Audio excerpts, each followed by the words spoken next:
clear. Okay, maybe it's me. Yeah, you're the Interesting. asshole. Anyways, Ooh. yeah, so I had a poke bowl, and what else did I do today? Rested. My muscles are sore. My muscles are sore, and that's about it. It's been fine. Did you guys hear about the? I know you were talking about it earlier, Jerome. The Bitcoin family.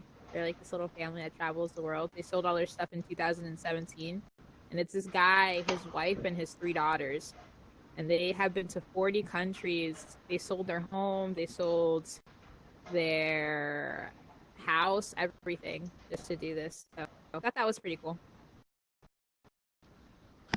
Definitely Okay, sounds like so I people learned taking big another. risks. Hopefully it pays off for I them. learned another I think issue I with the think Jerome told update. me that they're getting a deal with Netflix. They're working So on one. yeah, they're gonna like make a show. So I don't know. Who knows? If you got to Netflix, you made it. Oh my goodness. All right, so looks like if you installed Altspace um through the Windows Markets the Microsoft Store, it didn't automatically update. You had to manually update.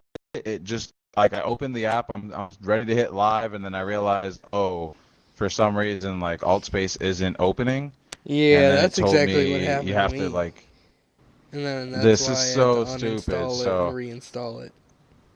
I'm in the process of that right now, but thankfully I have really fast internet, so it's installing right now. I'll be back in a second, and we'll be able to hit the live button. I'm so sorry for how long this has taken. We already lost somebody, but thank you for hanging out with us, Mateo.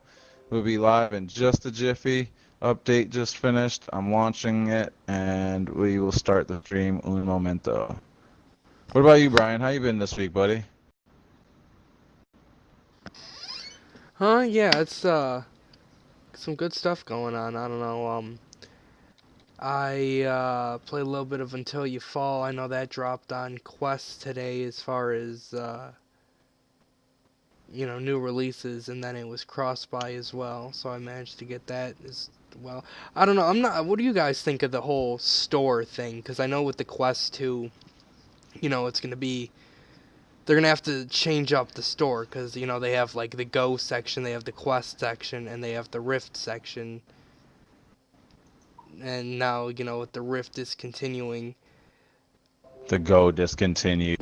Yeah, well, it's like because I find it really weird because he left.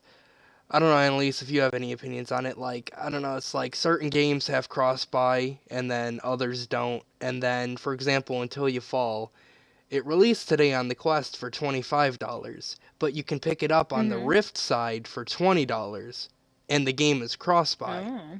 So, if you have a Quest, even if you still go and buy it on the Rift store, you're still saving $5, and then you can just download it for free. Right. That's actually pretty silly. I don't know, it's weird that they have like a price difference, especially like more expensive on the Quest side. I feel like it would either be cheaper on the Quest side or, if they're doing cross buy, the same price. That is Cuz really strange, especially since it's like cross compatible for the devices, and there's well, a it's not the $5 first price game difference. I've That's seen it strange. with, and it's just like I don't know, and then like that with the fact that like, something like Beat Saber, how it's not cross buy, and then, like I said, now with like the Quest 2, plugging it in, and what you can run on the headset itself is, getting more and more similar to that point where, like, do they really need to charge 30, separate? I don't know. I just think they need to definitely work on that. Is Jerome? Yeah. I mean, the only way that would really work is what they should have done if they wanted to, give each like console, I guess, a section is like just there was an app, an appropriate app for each headset. I was like, Yeah, I don't know. and It's it just just weird was because all it's the apps like for that headset. you That's what can they should have find. done, but if they're gonna do it that way, Hmm. but I know a few times where like Moss has been, like 33% off on the Rift store and then full price on the Quest store. And that's another one where it's like Moss is cross-buy. So it's like if you wait a while, it's like you can find it on sale for like $10 off and then get it for free on the Quest, even if you don't have a PC to play it on the Rift, if you just get it on that store. Which is just, I don't know, it's Yeah. very odd. I'm sure I'm not the only one that's noticed some stuff like that, but Yeah, it sounds like someone's not doing their job because like those are things that people can see and they're like, oh, like they don't like, just like you're just like, oh, I don't think I like that. Like sounds like uh, someone's not paying attention well, to it's like sometimes it's those things. convenient, like in the case if you get like Moss on sale on Rift, or like I got Orbis right when the Quest came out. It was like 30 something percent off on the Rift, so I got it, and then it was like $40 on the Quest. And now they just Mm-hmm. have the price, which really kind of upsets me because I still paid like $30 even when it was on sale, and now it's 20. And I don't know, it's still a good game, but I don't know. I might have held off if I would have known it was gonna slash prices like that. Like, yeah, it's a big price drop. I feel you. All right, guys, let's go ahead and start this podcast. Sorry that took so long. You guys ready? Yes, indeed. Yeah. All right. I need to do one more thing. Mic check, mic check, mic check. Why don't I hear our audio? Where's the audio? It should automatically. Mic check, mic check. What the heck? I don't know. Don't let I'm me hearing you change fine on things. here, unless you're talking No, about it's No, I didn't whatever change all is right. coming I out just here. changed one of my settings. That should be fine. Mic check. Somebody say something. Mic Hello. check. What? Mic check. Mic check. It doesn't say that there's audio coming through. What is happening? Oh, you know what? Is it because mic check? Mic check? No? Still? I'm hearing an echo from somewhere. Yeah, no, that was my TV. I was making Oh, sure that okay. because I muted it didn't mean that it was gonna stop the audio from coming through, but I don't know why that there's no audio coming through the stream right now. I was just about to hit live and then I realized, oh, you know what? I know why. I know why. Silly nincompoop. Properties, switch it from default. There it is. And we're all set. We're good to go now. What? That makes no sense. That makes no sense. Click. Switch to the TV. Click OK. And you should stay. Perfect. All right, we're good. Hitting live. 3, 2. And we're live. It's another week. The last week of September. How's it going, guys? My name's Jerome. To my left, we have Annalise and Brian. This is the Futurist podcast. How's it going, you guys? Hey, what's up? What's up? What's up? What's up? Sorry, I was eating my poke bowl. I don't know if you guys like poke, but I like poke. Am I lower than I was before? I feel like I'm in my Maybe a mic. little bit. Yeah. Yeah, I I think don't you're all know. That's good. weird, but If you hey, click on the left analog stick, I think that'll readjust you. But anywho, lots going oh on yeah. this week in tech, guys. But before we go into what's been going on this week in tech, I just have to have a little rant because today Altspace decided to update their app, and I don't like it. Why? What happened? Well, Well, I mean, Brian I know had some why. issues loading in here. I was having some issues with operating some of the assets in the world, moving this table around, these microphones, all the stuff that's in front of you.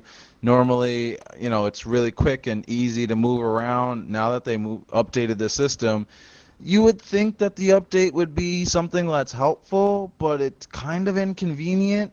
One of the things that the biggest issues I have with it is like before I could just click on an item, like the chair. If I just click on the chair, I can move the chair and put it wherever I want in Altspace. But now they've updated it where it's like there's a box that's around the chair, so you don't click on the chair, you click on the box in order to move the chair.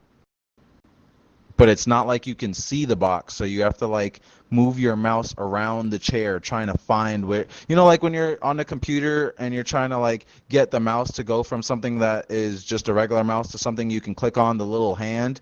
Yeah, that's basically what I was trying to do with the controllers, and it took way too long for all these items. But anyways, end of rant. Let's move on to the news. Brian, I know you were talking before we started the stream about Until Dawn, which just dropped on the Quest. Go ahead and tell us more about that game, man. Yeah, I was, it's more specifically called Until You Fall, which has been in early access on Rift for the past while now, I think like year? I've had it for quite a bit. I got it for like $15. Yeah, and then I was going into a bit of a tangent on the two different stores because it's $25 on the Quest and $20 on the Rift, and the game is cross-buy. So I don't know if you want it for $5 cheaper, just go and buy it on the Rift store and then download it on the Quest.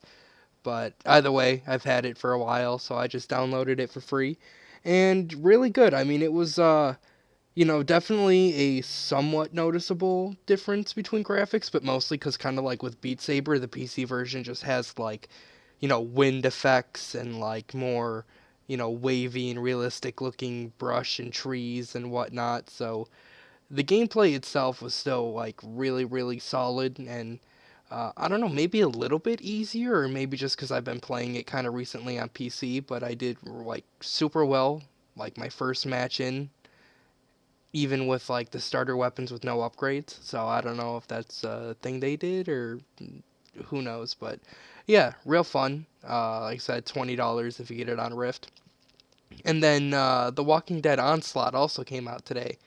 I don't know, Jerome, if you checked that out at all or whatnot. I picked it up earlier. Got it for 15. Thankfully, I know it's had mixed reviews for being quite arcadey. And as someone who owns both Onslaught and Saints and Sinners, I definitely noticed quite a few differences. But yeah, it's still a fun game. The stabbing and the gore is still there. You can cut off their limbs. That's real fun. I don't know. It's some parts of it. The weapon mechanics are kind of iffy, but overall, I'd say fairly solid title.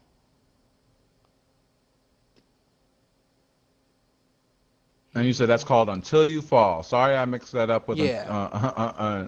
Until Dawn, but two separate different games. But sounds like a pretty interesting game.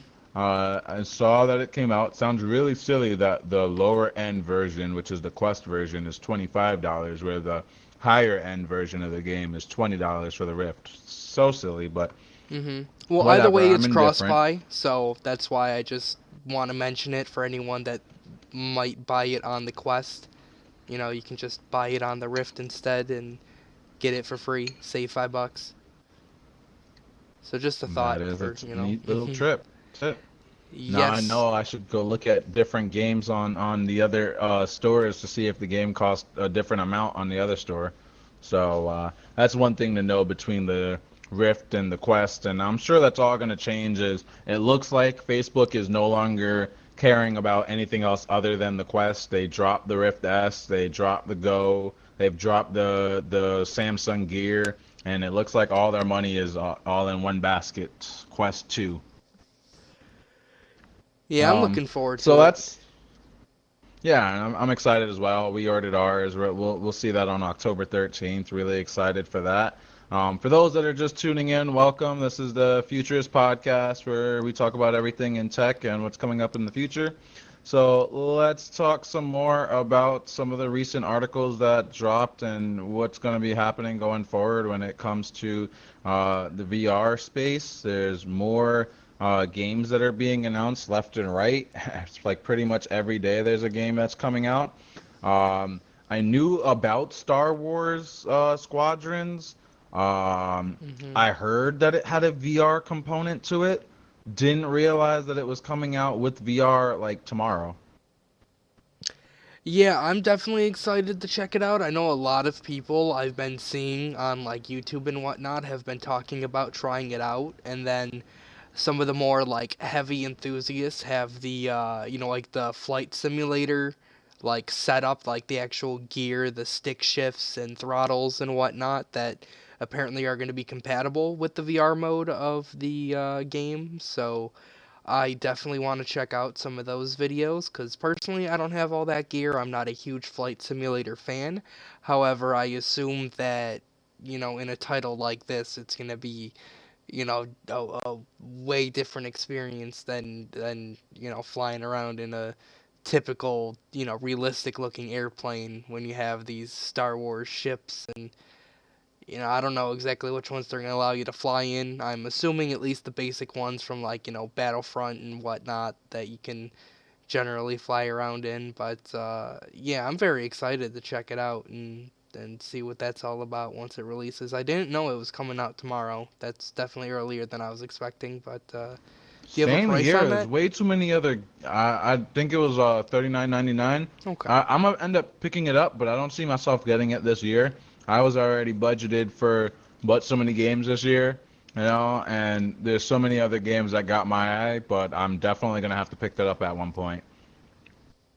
Yeah, same here. I definitely want to check that out because I love the like squadron or like the flight battles from Battlefront and whatnot. Anytime you get in the ships, from any of the titles, from the original to the new ones. So I think that a game or at least a mode focused entirely around flying directly in the cockpit and doing whatever you may be doing in it is definitely going to be a good experience for VR, especially since we've been kind of in a dry spell on Star Wars content since Vader Immortal, and I'm sure people are kind of antsy to get some new, material in.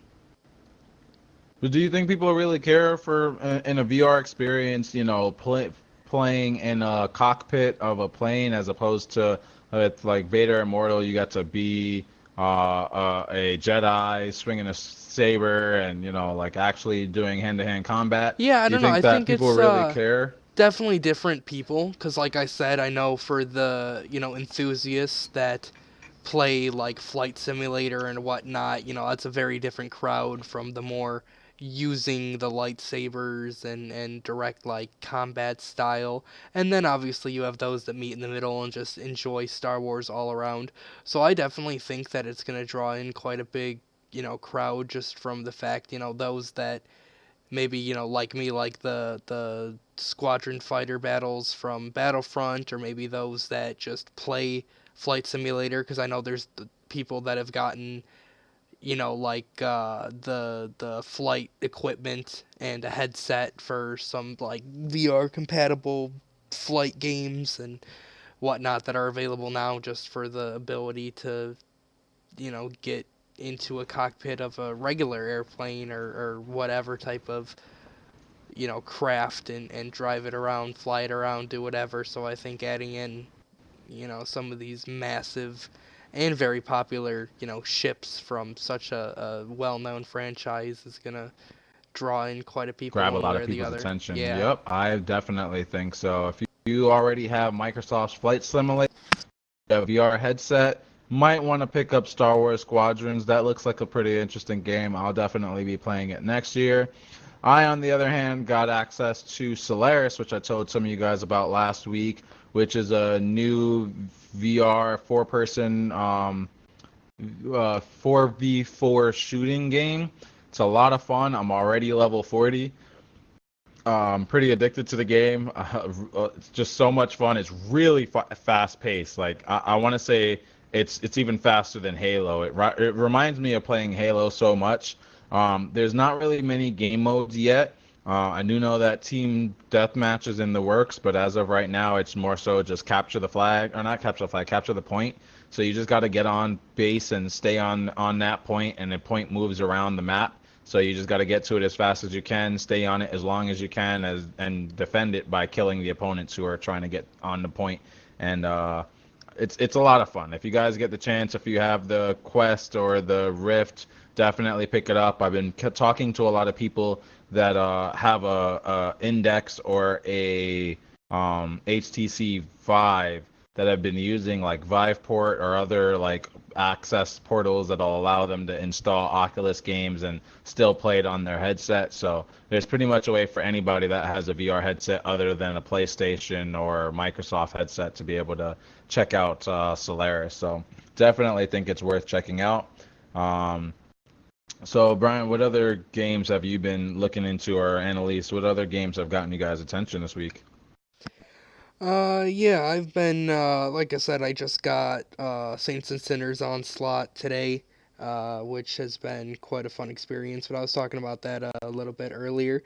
I think it's funny, there's still, even in, like, the reviews on PlayStation, people that are trying to, like, argue the point that it's the same game as, Saints and Sinners, which, obviously, they're not, but just the fact that, they came out so close together and both being Walking Dead titles is, I'm sure that's gonna stay confusing for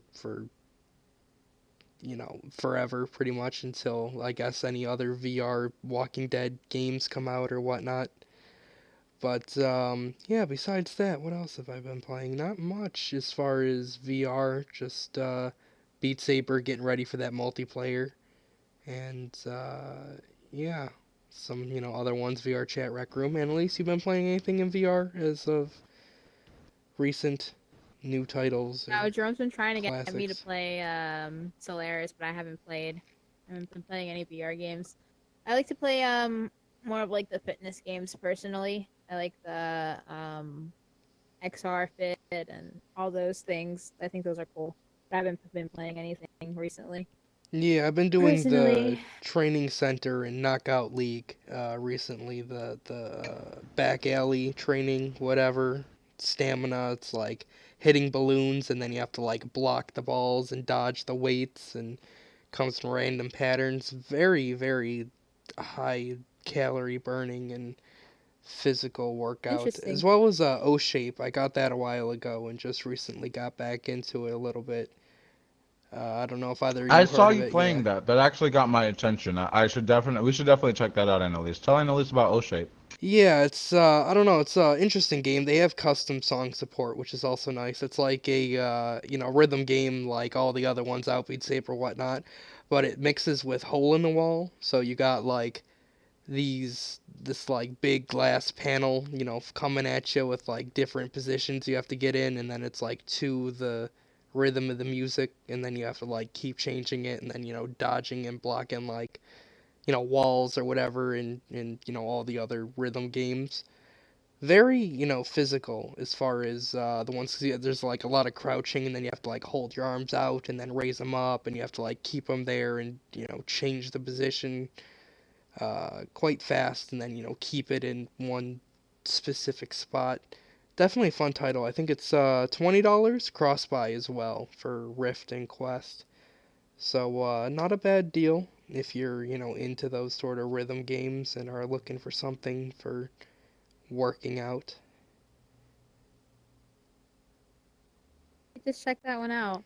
I just came across an article. It looks like Wall Street Journal is I don't want to say pushing, but kind of promoting that how there's a lot of VR conferences and things like that that's been growing. And a lot of the things are not even VR; they're like more like web-based 3D. But I guess there's companies that are looking into VR options away from the office, so that might be a thing. I don't know how long until that's actually a use case and or where. I'm sure maybe somewhere not probably in China they might try that first, but probably not here in the US. But looks like there's companies that are pushing for VR offices, which is kind of cool and strange at the same time. It's a weird one. Yeah, and with all the schoolness going on and all this, still pandemic stuff going on, I can definitely see them trying. And then I know there's been new platforms like Spatial and, whatnot for like meetups and like conferences and that sort of thing, like small, 10, 5, whatever, 15 person little like things where you can host videos and do presentations and things like that. So, yeah, I don't know if they can find a way to merge whatever work they have to do into, some sort of VR application or website that's VR compatible or some sort of thing like that. Hop into Altspace like this and or some sort of platform that you can pull up whatever you need to do for your work and do all that sort of thing.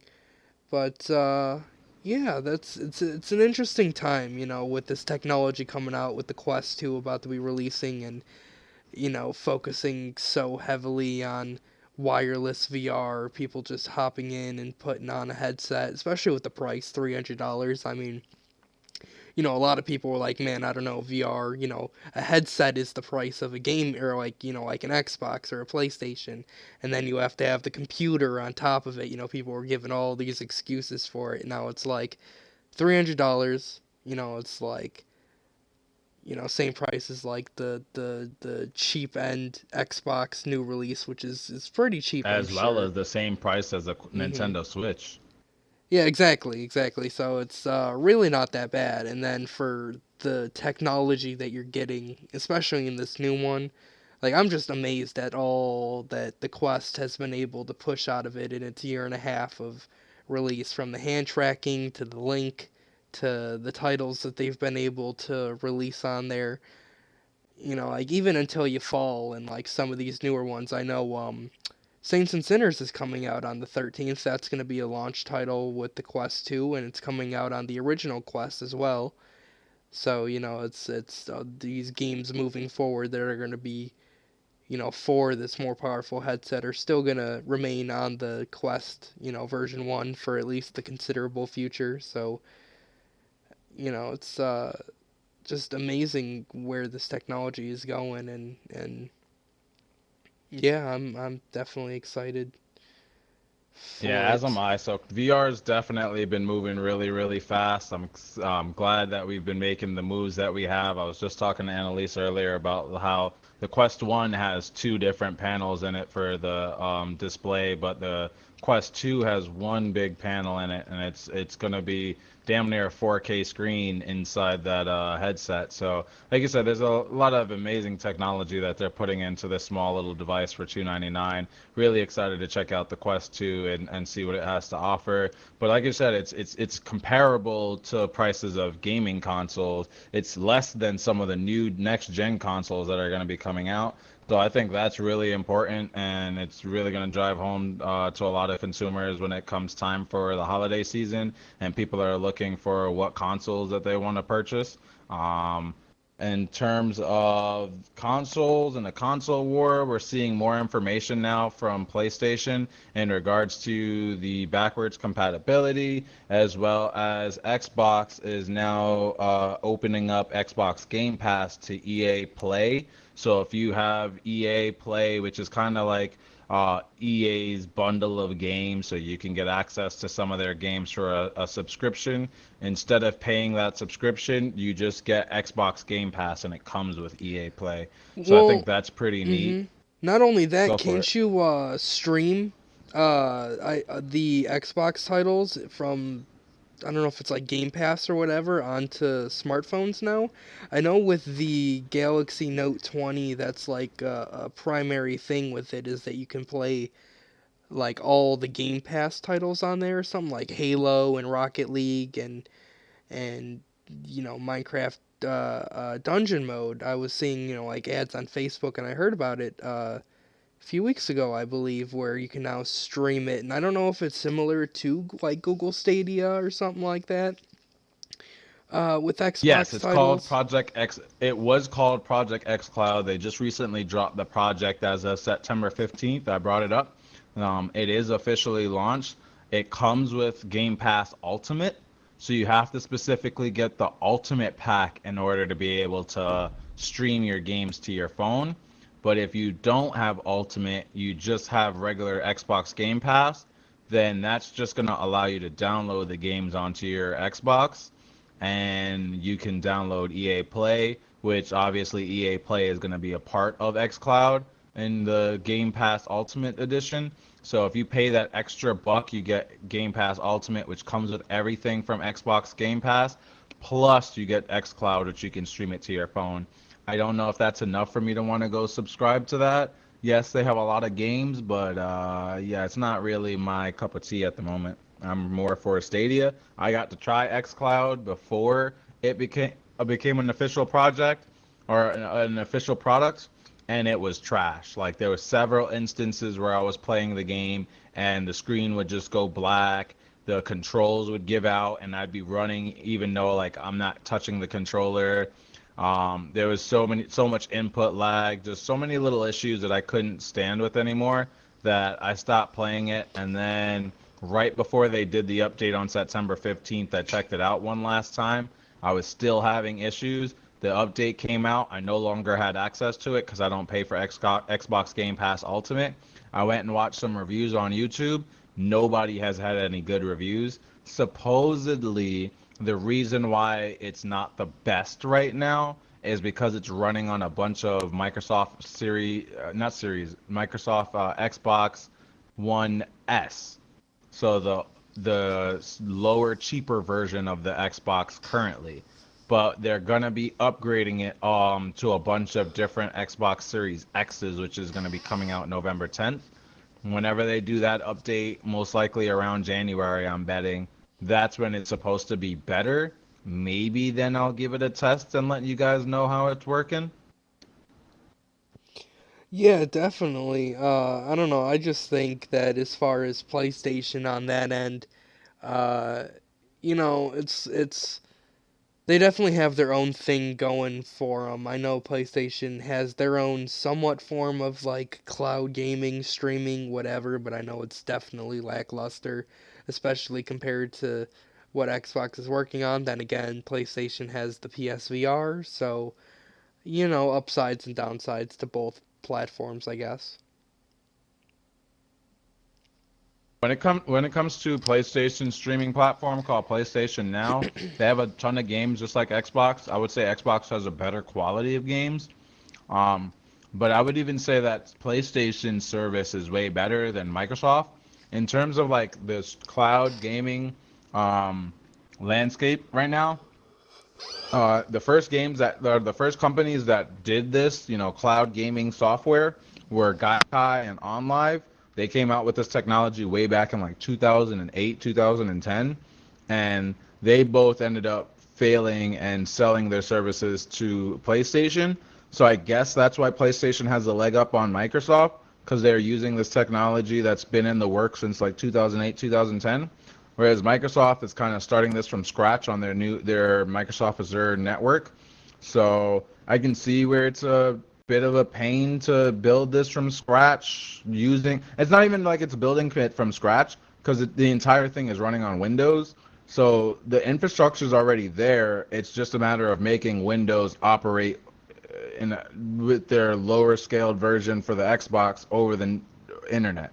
Whereas like Google started from scratch and built their entire Stadia on Linux and it just works flawlessly. There's not as much issues as there is with both the PlayStation and the Xbox. Now, don't get me wrong, I had a lot of issues with the Xbox and the PlayStation is not perfect with their streaming service. PlayStation Now will also give you a lot of lag and a lot of issues. They'll blame it on the internet service, but I have a really good internet service. That's why I'm able to play Google Stadia with no problems. Yet I'll have issues here in the on PlayStation Now. Again, not as bad as Xbox xCloud though. That was just a whole experience. So, in my opinion, when it comes to those three, Google wins, then PlayStation, then Microsoft. There's two other services that are out there that I haven't yet got to test. One of which is called NVIDIA GeForce Now. I heard they're really good. And then the other one that's just recently got announced is Amazon's Luna. Have you heard of Amazon Luna yet? I have not. However, I did see that they had some titles as far as gaming goes from their own like Amazon gaming store to get up. So it wouldn't surprise me to see them really emerging in that side of the market, considering Amazon Prime and all the other things that they're trying to merge into technology wise. Yeah, I mean, and at least you got to check out Google Stadia. What do you think about Amazon competing with their Luna?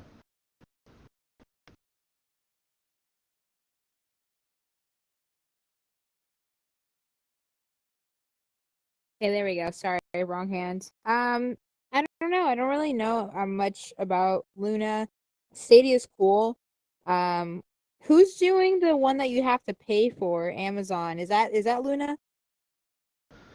Yeah, so Amazon, yeah, that's Luna. Google is 9.99 and Luna is Well, five Google's ninety 9.99 nine. for the Pro, but there's a free version. But for Amazon, Correct. you have to pay for the beta, and does it bring games? I don't remember.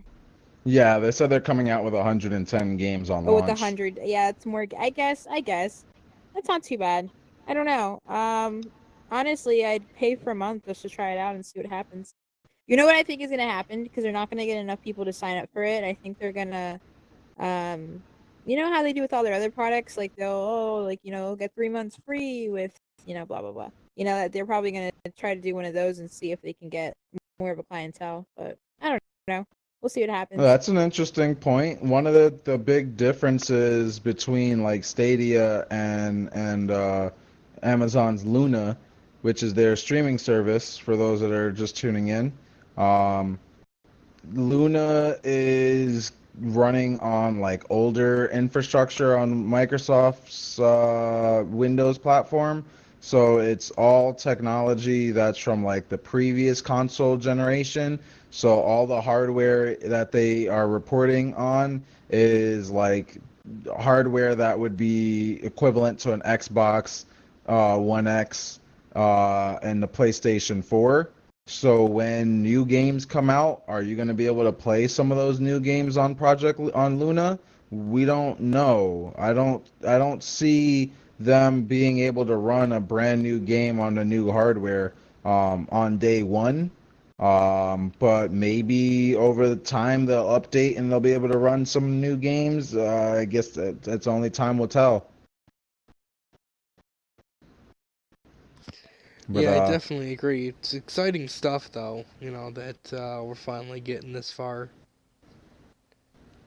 Yeah, I think it is exciting. We have, like I said, now that would be about five different top streaming competitors, not including Shadow for anybody that's screaming at me saying, "Oh, you missed one." Shadow, I don't like to include in that list, mainly because Shadow does what a lot of other services do, which is just renting your computer over the cloud. It's not, yes, they're more specific to gamers. They're allowing you to rent a gaming PC over the cloud, but that's just a virtual machine to me. It's not equivalent to like, having a game operating system in the cloud. Honestly, I think Stadia is the only one that's like building their games completely in the cloud. Maybe Luna's gonna be that way. But like PlayStation now is a bunch of PlayStations that are operated over the cloud. Xbox X Cloud is a bunch of Xbox operated over the cloud. GeForce Now I think is just a bunch of PCs that are operated over the cloud. Granted, Stadia has its own built-in hardware, but it's still like all of the games are designed for the cloud as opposed to designed for a console and then added to the cloud.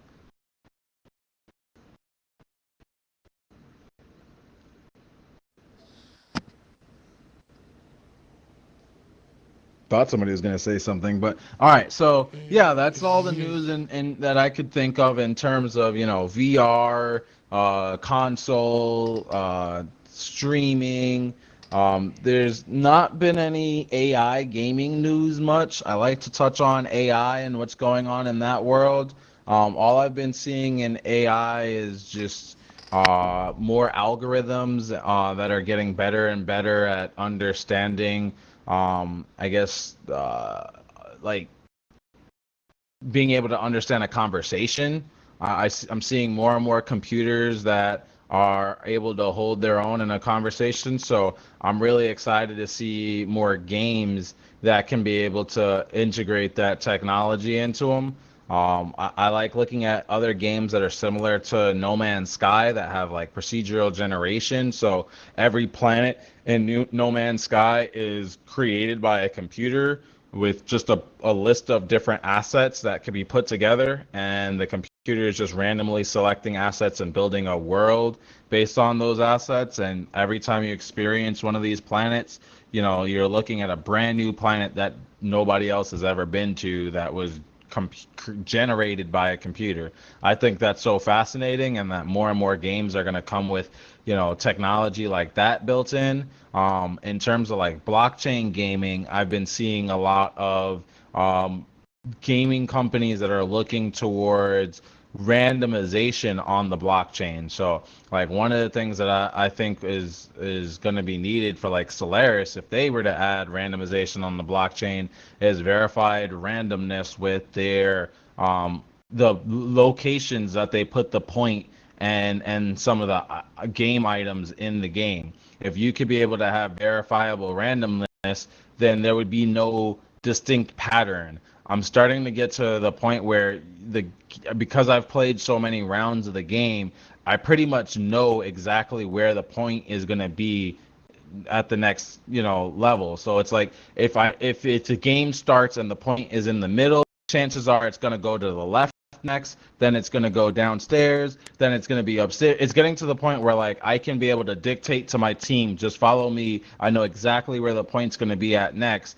And if I start to get really, really good at not really guessing, but just memorization of knowing that when the point is here, chances are it's going to be here next. That really kills the game for people, because it's not random. It's just whoever has more experience is going to be a better player.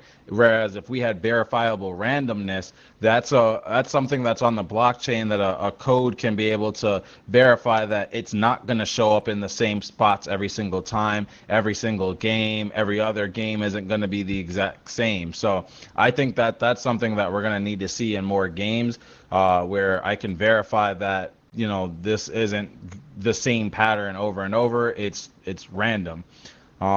What do you guys think about AI in gaming and verifiable randomness and blockchain gaming, and where we're going with this technology?